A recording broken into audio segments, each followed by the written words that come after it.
ابتدي احشيه. انا اسهل طريقة عندي ان انا احشي بيها ان انا بفتح الممبار بين صباعين وابتدي ادخل الحشوة بايدي التانية، شايفين؟ بالطريقة دي.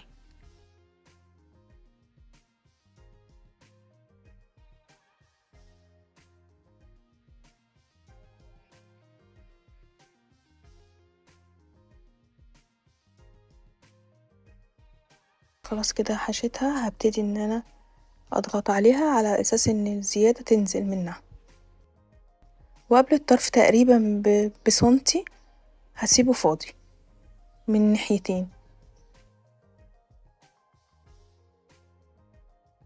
طريقة التبطيط دي حلوة قوي واحنا بنسويه،